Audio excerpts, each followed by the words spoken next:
तो hey guys, welcome back to my YouTube channel. I am Dev, this is my YouTube channel the science club Dausa YouTube channel पर मैं देवेंद्र एक बार फिर से आप सभी का बहुत बहुत स्वागत करता हूं। आज की इस वीडियो के अंदर हम ये डिस्कस करेंगे जो कि न्यूज अभी आप लोगों को यूट्यूब पर दिखाई दे रही है, सोशल मीडिया पर जो न्यूज आप अभी देख रहे हैं उस न्यूज में कितनी सच्चाई है उसके बारे में भी हम डिटेल से जानेंगे। और सुबह मैंने 11 बजे यूनिवर्सिटी के पास में कॉल किया था, मतलब कि जो उनके हेल्पलाइन नंबर थे उन पर मैंने मेरे जो नए नंबर थे उनसे कॉल किया था। अब उनसे मेरे को क्या रेस्पॉन्स मिला वो भी आज की इस वीडियो में हम डिस्कस करेंगे। और मेरे को जहां तक लग रहा है कि आज रात 10, 11 या 12 बजे तक आप लोगों का अलॉटमेंट लेटर है वो जारी हो जाएगा, है ना। तो इसके बारे में भी हम डिस्कस करेंगे कि कैसे हो सकता है। और आप सभी को देखो, एक चीज मैं आप लोगों को कहना चाहूंगा, आपको बिल्कुल भी टेंशन नहीं लेनी है। जब भी आएगा आप लोगों का आ जाएगा ना, आप टेंशन ही क्यों ले रहे हैं, मेरे को एक समझ में नहीं आती है। टेंशन आप इसलिए ले रहे हैं कि भाई कॉलेज मिलेगा या नहीं मिलेगा, अगर नहीं मिले तो हम कहीं दूसरी जगह जाके एडमिशन लें, है ना, इसीलिए आप टेंशन ले रहे हैं। तो ये भी आप लोगों की बात भी सही है। बट अगर मैं यहां पर बात करूं यूनिवर्सिटी की, तो यूनिवर्सिटी पता नहीं क्यों और क्या इनका वो है, एक छोटा सा नोटिफिकेशन तो डाल देना चाहिए बच्चों को कि भाई आप लोगों की जो काउंसलिंग है इस वजह से डिले हो रखी है और इतनी तारीख तक हम करवा देंगे, यानी जब भी पॉसिबल हो हम करवा देंगे या हम कर देंगे इस तारीख तक। तो जो चीजें पॉसिबल ही नहीं है उनकी पहले ही डेट अनाउंस क्यों करी सबसे पहले तो इन्होंने। अगर इनको लग रहा था कि 25 तारीख को नहीं हो पाएगा तो आपको 25 तारीख की जो डेट है वो देनी नहीं चाहिए थी। आपको ये बोलना चाहिए था कि आप लोगों की जब भी अलॉटमेंट लेटर आएगा वो आप लोगों को बता दिया जाएगा, यानी डेट अभी फिक्स नहीं है। लेकिन पहले इन्होंने डेट फिक्स कर दी और उसके बाद में जो है आप लोगों का कुछ भी नहीं आ रहा है। तो अब आगे सबसे पहले हम इस न्यूज को देख लेते हैं। राजस्थान नर्सिंग काउंसिल से जुड़ी हुई खबरें हैं और जांच के दायरे में राजस्थान नर्सिंग काउंसिल चिकित्सा विभाग ने शुरू की जांच पड़ताल और नर्सिंग काउंसिल की वित्तीय बिंदुओं की जांच कमेटी जो है बिठा दी है। और कुछ इस तरीके से चिकित्सा सचिव गायत्री राठौड़ ने के निर्देश पर गठित की गई कमेटी में शामिल सदस्यों को अगले 3 दिन में जो रिपोर्ट पेश है वो करने के निर्देश दिए गए हैं। अब अगर मैं यहां पर बात करूं तो प्राइवेट कॉलेजों में अभी क्या सीन चल रहा है और गवर्नमेंटों में क्या सीन चल रहा है। तो देखो, गवर्नमेंट कॉलेजों में फर्स्ट राउंड काउंसलिंग में जितने भी स्टूडेंट्स की रिपोर्टिंग हो चुकी है उनकी क्लासेज जो है स्टार्ट कर दी है। क्यों कर दी है? क्योंकि मैक्सिमम की अगर मैं बात करूं तो 70 से 80% जो सीटें हैं वो गवर्नमेंट कॉलेज के अंदर फिल हो गई हैं। मतलब यहां पर कॉलेज में जो क्लासेज स्टार्ट करना जायज बात है और यहां पर करनी भी चाहिए, ठीक है ना। लेकिन प्राइवेट कॉलेजों की अगर मैं बात करूं तो प्राइवेट कॉलेजों में यहां पर अभी तक 50% सीटें फिल हुई है। तो प्राइवेट कॉलेजों में जो क्लासेज है वो अभी स्टार्ट नहीं हुई है, सेकेंड या थर्ड राउंड बाद में होगी। थर्ड राउंड या सेकेंड राउंड के बाद में जो आप लोगों की क्लासेज स्टार्ट हो जाएगी। अब एक चीज ध्यान रखो, बहुत सारे स्टूडेंट ये सोच रहे हैं कि सर अगर हमारा फर्स्ट राउंड में नंबर, सेकेंड राउंड में नंबर नहीं आता है तो हम किसी दूसरे कोर्स की तरफ मूव कर जाएंगे। देखो भाई, आपने एग्जाम दिया है, अगर आपके, मैं तो यही कहूंगा लास्ट जिनके भी 30 से ऊपर नंबर है ना, भले ही 30 से, और एक चीज और ध्यान रख लो 45 के बीच में जिनके भी नंबर है, आप भले ही दूसरे कोर्स के अंदर एडमिशन की सोचें लेकिन यहां से आपको मूव अप नहीं करना है, ठीक है ना। यहां पर जितने भी राउंड की काउंसलिंग होगी वो आपको करवाते रहना है, यहां पर आप लोगों को हार नहीं माननी है। बाई चांस कैसे होता है, कई बार क्या होता है कि आप लोगों का लक जो होता है ना वो साथ दे देता है। अब जैसे एक स्टूडेंट है जिसके 35 नंबर है ना, अब इस स्टूडेंट्स का लक साथ दिया, इसने सेकेंड की करवाई नहीं मिली, थर्ड की करवाई नहीं मिली, फोर्थ की करवाई नहीं मिली, फिफ्थ की करवाई नहीं मिली, लेकिन आखिर 6 राउंड में जो है इसको कॉलेज मिल गया।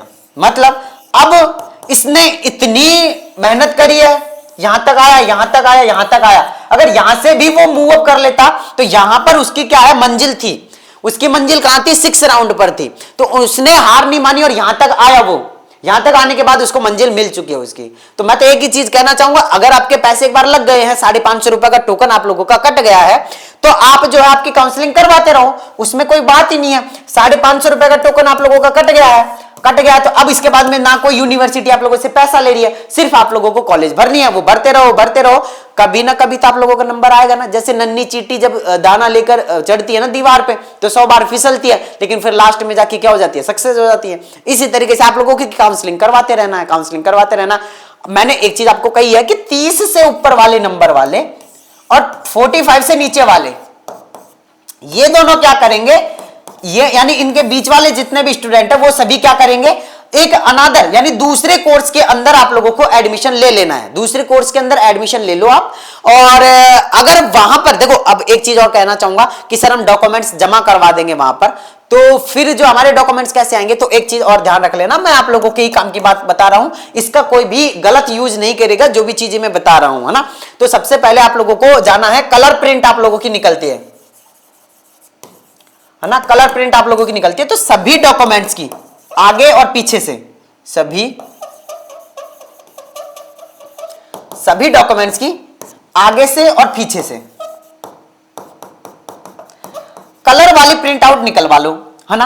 अब आप जो भी कोर्स कर रहे हैं या फिर बीएससी नर्सिंग के एक्स्ट्रा जो आप कोर्स करना चाहते हैं, उसमें जो भी डुप्लीकेट आप लोगों की जो कलर प्रिंट वाली जो आप लोगों ने डुप्लीकेट डॉक्यूमेंट्स बनवाए वो आप वहां कॉलेज में जमा करवा दो, ओरिजिनल डॉक्यूमेंट्स आप आपके पास में रखो। अब अगर आपको 6 राउंड तक भी कॉलेज नहीं मिलती है तो आपके ओरिजिनल डॉक्यूमेंट्स आप लोगों के पास में रहेंगे, डुप्लीकेट आप लोगों ने करवाई दिए हैं तो आप डुप्लीकेट डॉक्यूमेंट वहां से हटा के ओरिजिनल डॉक्यूमेंट वहां पे ले दो।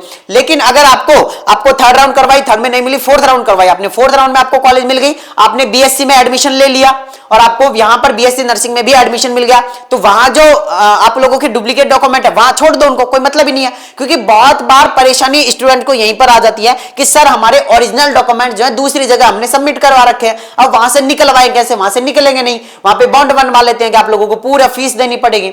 इस चक्कर में आप लोगों को क्या करना है, जो मैंने आप लोगों को बताया, डुप्लीकेट डॉक्यूमेंट आप लोगों को बनवाने हैं, कलर प्रिंट आप लोगों को निकलवानी है, सभी डॉक्यूमेंट्स की निकलवा लो, यहां तक कि आधार कार्ड की भी निकलवा लेना, है ना। ज्यादा नहीं, 20-20, 30-30 रुपए लगेंगे, वो निकलवा के आप रख लो आपके पास में। तो जब भी आप लोगों को कोई ऐसा लगता है कि भाई मेरी साल खराब हो जाएगी और लास्ट डेट निकल रही है किसी कोर्स की, तो आप उन डॉक्यूमेंट्स को वहां पे जमा करवा दो और फीस सबमिट कर दो, फीस वहां से रिफंड हो जाएगी, डॉक्यूमेंट्स आप लोगों की सेफ रहेंगे। तो डॉक्यूमेंट जब भी आपको कॉलेज के अंदर बीएससी नर्सिंग के अंदर एडमिशन मिल जाए तो आप वहां पे जमा करवा दो। ये चीज आप लोगों को ध्यान रखना है और इसका कोई भी गलत यूज नहीं करेगा सबसे पहले तो, ठीक है ना। क्योंकि कई बार ना मैं जो भी चीजें बताता हूं उनका कई बार गलत इंपैक्ट पड़ता है या फिर कोई गलत सोचता है, कोई गलत उनको गलत वे में ले जाता है, तो गलत चीजें नहीं करनी आप लोगों को जेन्युइन रहना है, ठीक है।